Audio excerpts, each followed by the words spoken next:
آگے فرمایا وَإِن كُنتُمْ فِي رَيْبٍ مِّمَّا نَزَّلْنَا عَلَىٰ عَبْدِنَا. اب اللہ نے اتنا بڑا حکم دے دیا نا کہ میری عبادت کرو. عبادت میں کیا ہے؟ 5 نمازیں ہیں، رمضان کے روزے ہیں، پھر زکوٰۃ، خیرات، صدقات اللہ کو راضی کرنے کے لیے، پھر نظر کی حفاظت، زنا سے بچنا، شراب سے بچنا، سارے احکام. یعنی اپنے آپ کو مکمل کس کے حوالے کر دیا؟ اللہ کے. تو آدمی کہتا ہے پتہ نہیں اللہ کہہ بھی رہا ہے کہ نہیں کہہ رہا ہے. ایسا تو نہیں مولوی صاحب لگا رہے ہو اپنی طرف سے. جب بہت بڑا آرڈر آتا ہے تو انسان تحقیق کرتا ہے کہ یہ آرڈر واقعی ایس ایچ او صاحب کا ہے بھی کہ نہیں ہے. آپ کو حکم دیا ایس ایچ او صاحب نے، آ جا بھائی، آپ مصروف تھے، نے کہا یار اپنی مصروفیت چھوڑ کے جاؤں گا، پہلے فون کر کے معلوم تو کر لوں ایس ایچ او صاحب نہیں بلایا ہے، یہ پرچہ انہوں نے ہی دیا ہے، کسی اور کا تو نہیں ہے. اس لیے اللہ کہتے ہیں وَإِن كُنتُمْ فِي رَيْبٍ مِّمَّا نَزَّلْنَا عَلَىٰ عَبْدِنَا.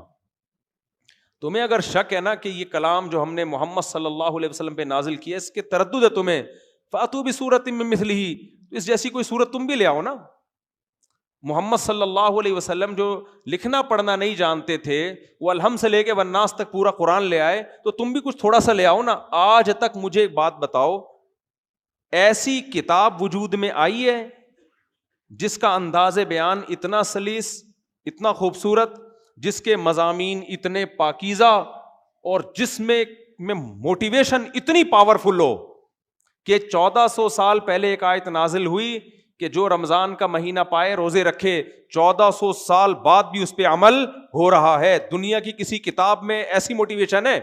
کس لحاظ سے قرآن جیسی کوئی کتاب دنیا میں نہیں ہے.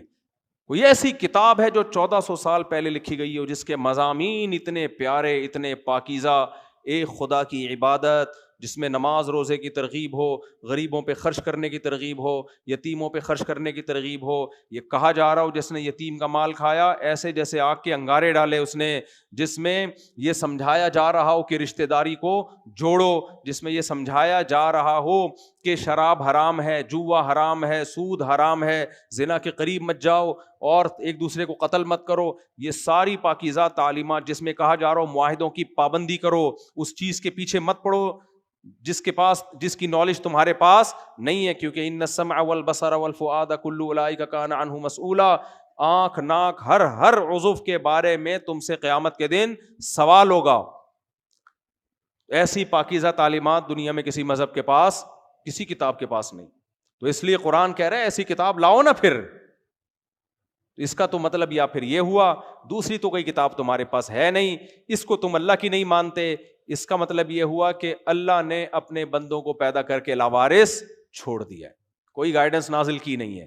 اس لیے اللہ فرماتے ہیں تم بھی لاؤ اس جیسی کتاب. کتاب کیا ایک صورت نہیں لا سکتے.